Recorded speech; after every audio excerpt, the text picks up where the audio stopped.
Hi everyone, it's Tox from CritsHappen.com. Thanks for watching and welcome back. We're here with another critical preview where we take a game that's about to be on Kickstarter, put it through its paces, and let you know about our experiences while playing it. This time out, we're going to take a look at a game called Primary from Nosodon Games. This is a very colorful game where you're going to be taking different sets of colored cards, playing them for different abilities, combining different primary colors to get secondary colors, or stringing things together to make big combos. The whole goal is to be the last player standing in each round. Now this is for 2 to 4 players, and there's different gameplay styles depending on the number of players that are going to be involved. Roughly takes about 20 to 40 minutes depending on the number of players you have, so aside from being light and portable, it's quick and can be played multiple times over the course of an evening or used as a filler game in between larger sessions. But for now, let's grab all the colors of the rainbow and jump straight into the world of Primary. So here you see everything that comes with Primary. There are 6 sets of 6 colors numbered 1 through 5.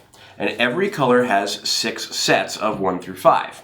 You also get some blue tokens, which are going to be used with the blue cards or possibly when you split the purple cards. Now, there are 3 primary colors and 3 secondary colors. So you're going to have red, yellow, and blue, and then green, orange, and purple. Now, for those of you who are colorblind or partially colorblind, they do have the different symbols on them, so they're very easy to tell apart. It's only 6 symbols to learn, and it's very simple to understand how these cards interact. The challenge inside of Primary is simple. You and your other players are going to continue to play cards until one man is left standing. The object is to either be able to play a card or to remove a token from an area you have in play to continue to stay in the game. If you cannot play a card or you cannot remove a token, then you are out of the game. Now this is a 2 to 4 player game with multiple different variations of rules. You're going to have the option to play mano-a-mano, just one-on-one. You're also going to have the option to play in teams. So there's going to be a lot of different variations to be able to play this game with you and your friends. Let's talk a little bit about why there's primary and why there's secondary colors. So the first thing to know, which is really good, is that the game setup is different in a lot of different ways. So you have the ability to start a game and either draft sets openly. You can secretly pick sets where each player has an equal pool of sets and then you bring certain sets to the game. And what that allows you to do is make every game completely different and each of your strategies very different. For example, if you were to start with an equal pool deck building style, each player is going to be given the same pool of sets to build their deck from, typically 2 or 3 sets of each color. So I would get 2 sets of each color and then I would come and build a deck out of those sets. I would not use all of the sets depending on the number of players in the game, but you could then decide to say I'm only going to use primary colors or I'm going to use a mix of offensive colors and defensive colors, and it allows you to do different things. And that's where you get into the abilities of the cards themselves. Now you'll notice the primary cards just have their numbers on them. All of the symbols are the same for the same color, but they have a number. Each color has a different action, and when you take that action, the number determines how many times you can take that action. So let's talk about just the primary colors for a second. The red cards are going to take turns away from your opponent. The blue cards are going to be defensive and help you have future turns. And the yellow cards are more like support cards that will make your turns more effective. The secondary colors, the green cards, are going to allow you to recover cards that you've lost. You're going to have orange cards, which are going to allow you to take your opponent's potential turns for your own. So you're going to steal things from your opponent. And then the purple is interesting because it basically is like a control style where you're going to affect your opponent's turns and make them less effective. Now, one interesting thing about Primary is that there's not just a hand, a deck, and a discard pile. There's actually your hand, there is a deck, there is a discard pile, and then there is a faded pile. Now the faded pile is like a secondary discard pile where there are cards that have been marked by your opponent and put into that faded pile that's going to make it easier for them to steal them or more difficult for you to recover them. But it's a nice little interesting concept. And you'll see on the graphic here, there's blue tokens in front of the player, the deck, the discard pile, and the faded pile because those blue tokens are going to act as defenses in front of those. And we'll talk a little bit more about that in a second. But let's talk a little bit about the colors and what they do. So the red cards, like I mentioned before, are going to be offensive. So you have two options when you play a red card. You can discard the top card of your opponent's deck, or you can select any card in your opponent's discard pile and add it to their faded pile. So if I just want to burn through your deck, I could use red to do that. Or if I want to take things out of your discard pile, put it in your faded pile, because I know I'm going to steal them later, I can do that as well. Now again, if I play a 1 red, that lets me take 1 card from the top of your deck or 1 card from your discard pile and put it into your faded pile.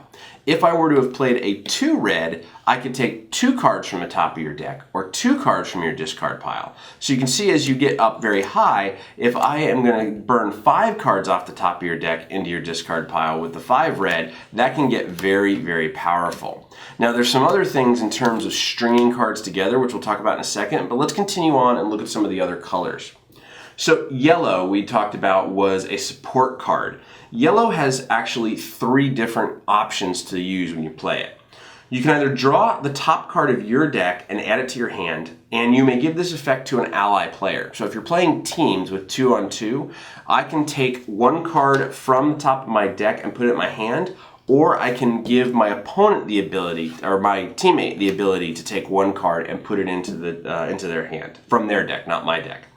I also have the ability to duplicate a counter that you or an ally have in play at the same assignment as the original counter, which means that if I had a blue counter in front of my player, me, to protect my hand, I could play a 1 yellow and duplicate that counter and give me a second counter in front of me, which would be really, really powerful.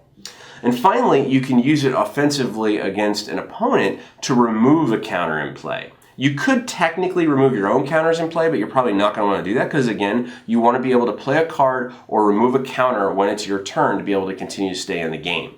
So yellow is going to give you a lot of different options. So again, you can draw the top card of your deck, give an ally the ability to draw the top card of their deck, duplicate a counter that you or an ally have in play, or be able to remove a counter in play. And again, if I play 1 yellow, I can do that once. If I do 2 yellow, I can do that twice. So if I have 1 counter in front of me protecting my hand and I play a 2 yellow, I now have 3 counters in front of me protecting my hand. So you can get really, really powerful really, really quick. Now let's talk a little bit about the counters with blue. Blue is very simple. When you play blue, depending on the number of the card, is going to determine how many counters you put in play. When you put counters in play, you can put them in front of you to protect your hand, you can put them in front of your deck to protect the top of your deck, in front of your discard pile, or in front of your faded pile to completely protect those as well. Now what that means is whenever somebody plays an effect that targets one of those things, cards in your hand, cards in your deck, discard pile, or faded pile, you can remove a counter from that area to be able to prevent that effect. So for example, if I had 3 counters in front of me protecting my hand, or protecting, let's say, my discard pile, let's do that. If I had a card in my discard pile that I didn't want someone to get a hold of, and somebody used a red card to move that card from my discard pile to my faded pile, I could remove 1 token from that to cancel the 1 red that they would have played to move that to my faded pile. So the counters are not only good at keeping you in the game, but they're really good in terms of keeping you alive, quite frankly, as well. Now, when we get into the secondary colors, we get into a lot of different options. Let's first talk about the colors themselves and then about splitting cards. So we talked about green being recovery. So green gives you 2 different options. You can select a random card from your discard pile and put it on the bottom of your deck. So if I have 10 cards in my discard pile and I'm getting really low, I could play a, let's say, 3 green and take 3 random cards from my discard pile and put them back on the bottom of my deck. And you do that by just shuffling your discard pile, putting 3 on the bottom, and then flipping your discard pile back over. You can also do that with an ally. So if you're playing 2 versus 2, I could play a 3 green and allow my ally to be able to get cards back from their discard pile as well. Then you can select a random card from your faded pile and add it to your discard pile. And you can give this to an ally as well. So that's going to allow you to move things from your faded pile, which your opponents are going to have easy access to, back to your discard pile, and then later back from your discard pile into your deck possibly. So green is going to give you a lot of good options to recover cards from both the faded and the discard pile. Now orange is where things get really kind of crazy because this is a very offensive type card. Orange is a combination of the red and the yellow, and you have 3 different options with orange. You can select a random card from your opponent's faded pile and add it to the bottom of your deck. That is gigantic. So if at the beginning of the game, if I have an orange 1 in my hand and I've been able to get 1 card that I know I want from my opponent into their faded pile, I can play a 1 orange and get 1 random card from his faded pile and put it onto the bottom of my deck. So you're basically stealing their life force because again, you have to be able to play cards to be able to stay in this game. And again, you can do that with an ally as well. Additionally, you can select a random card from your opponent's discard pile and add it to your discard pile. So instead of going into your deck, you can just shift it from their discard pile into your discard pile.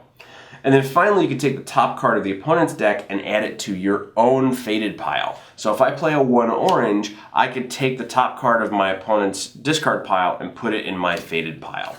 Now, that's risky because, again, your faded pile is easier for an opponent to be able to gain cards from, but it's a good way to shift cards out if you know you can combo or string some things together. Then finally, we have purple. Purple is a couple of things with counters. So purple is going to allow you to remove a counter from play completely. So if I just play a 1 purple, I can remove anyone's counter from play. I can also, if a counter has been used or removed this turn, I can add and assign the same counter to the playing field, and I can only do this once for each counter lost this turn. So it allows me to recover counters if somebody's been able to force them out of my area. And then finally, I can select a random card in an opponent's hand and add that card to their discard pile. So I could play, for example, a 4 purple and pull 4 cards right out of my opponent's hand and put them straight into their discard pile, which is going to be pretty darn painful. Now, aside from just the colors and what each of the colors can do, you also have the combinations and splitting. So let's talk a little bit about stringing cards and a little bit about splitting cards. So there's 3 main terms to familiarize yourself with. The first is string, the second is combining cards, and the third is splitting cards. Strings are very simple. A string is any 2 or more cards that have the same color. They can be all of the same number, they can be anything you want. So if I had 2 1 reds, I could play 2 1 reds, or if I have a 1, a 2, and a 3, I could play a 1, a 2, and a 3. Now if I string cards together, then cards are going to be resolved from lowest to highest. Additionally, if all I played is a 1, then on my turn I resolve that 1 and I can go back to my card playing step and play another card. So if I had a blue 1 and a red 1, I normally would not be able to play these 2 together unless I combined them to be purple, which we'll talk about in a second. So if I wanted to, I could play the 1 red, choose an effect from it, then play the 1 blue and choose the effect from it. But stringing is as simple as just saying, you know what, I'm going to play a 1, a 4, and a 3, and they're going to get resolved in 1, 3, and 4. Now, that can be very powerful, as you saw with some of the abilities we were talking about before. If you're going to burn cards off top of people's deck, that's going to move pretty darn quickly. Now, let's talk about combining cards. I said before about playing the red and the blue together to make purple. To play a combination of cards, you have 2 different primary cards first. You can't combine any of the secondary cards. And when you combine them together, if they are equal, then they result in the resulting color. So red and yellow make orange, yellow and blue make green, and red and blue make purple. Very simple and straightforward. So for example, if I were to do a 1 and a 1 for blue and red, I would get a 2 purple effect. Now, if they were odd numbers, if it was a 2 and a 1, I would get a 2 purple, and the remaining would be of the higher color. So I would get, if I played these 2 together as a combined play, I would get a 2 purple and a 1 red. Same thing goes if I were to do a red and a yellow, I would get a 2 orange, and the leftover would be 2 red. So you can never have more of the combined color than what your lowest card played for that combination is. It's a little confusing at first, but once you get the hang of it and see some of the examples in the rule books, it moves really, really quickly. Now, splitting cards is also very interesting. When you play a secondary card, you have the option to split it into multiple effects of the primary cards. So you'll notice on the purple, it has a blue and a red semicircle, the orange has a yellow and a red, and the green has a blue and a yellow. Now, these will let you split cards up into half of what they are. And what I mean by that, you cannot split a 1 because it's going to be divided in half. But if I wanted to play a 2 purple, I could change that 2 purple into a 1 red and a 1 blue effect. So this is where the deck building comes into hand, where you're strategizing what sets you want to put in and what primary sets you want to include, or what secondaries you want to include to be able to split to their primaries. So if I wanted to play, let's say a 5 orange, for example, this is where we get into the odds again. On an even number, it's very simple, right? On a 2 and on a 4, I would get 2 yellow and 2 red for a 4, and 1 yellow and 1 red for a 2. If I were to play a 5, I would get 2 red, 2 yellow, and the remainder left over is the original color, so orange. So on a 3, I would get 1 red, 1 yellow, and 1 orange. And on a 1, you're not allowed to split because you're not able to divide that up correctly. So again, lots of different options.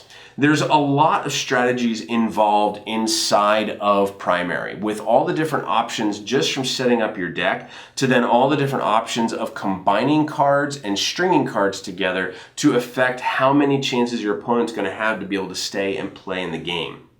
Now on your turn, the turn steps are really simple. You're going to draw a card from your hand. You're then going to either play a card from your hand or you're going to remove a blue counter. So if I've been able to burn you out of cards and you draw a card and you don't want to play it, you have to be able to have a blue counter. You can't just skip or pass or anything like that.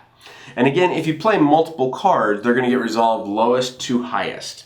And the key thing with the ones that I really like in this game is when you play only one card and it's a value 1, you can then play another card. So if I don't have the ability to string things together, like let's say I had a 5 yellow and a 1 red in my hand, and I didn't want to combine them for excuse me, I didn't want to combine them for orange results, I could play the 1 red, resolve the 1 red, and because I only played one card and it's a 1, I could then play the yellow 5 and get its result as well. So lots of strategies, lots of combinations, and a very colorful game inside of primary. So here you see a game of primary in a 2-player mode, a little bit advanced on. This player has 2 counters in front of his deck. He's got no counters in front of himself to protect his hand, 1 counter in front of himself to protect his discard pile, and a couple of cards in his faded pile. This player has their deck with no counters protecting anything. They have 5 cards in their hand, they have a couple of cards in their discard pile, and nothing in their faded pile. We like to do rotating your faded pile just so it doesn't get intermixed as to if it's in the same orientation. So we just go like that. That makes it really easy for people to be able to understand. So on my turn, I would be able to draw a card. Now I have 5 cards in my hand, so I would have already drawn a card for my turn. Then I choose to play. Now, to give you an idea, this is a hand that's really interesting. I have a 1 purple, a 1 green, a 1 red, a 2 red, and a 3 red. So I have a couple of different options. I can't combine any cards. However, I could string cards together. I could play a 1, 2, and 3 red.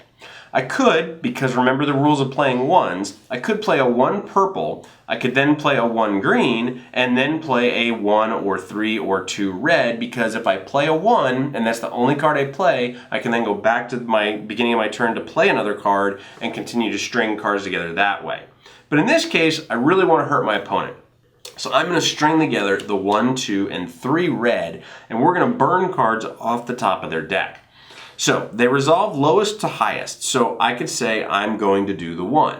The player could choose whether to protect with the counter or go ahead and burn things off the top of his deck.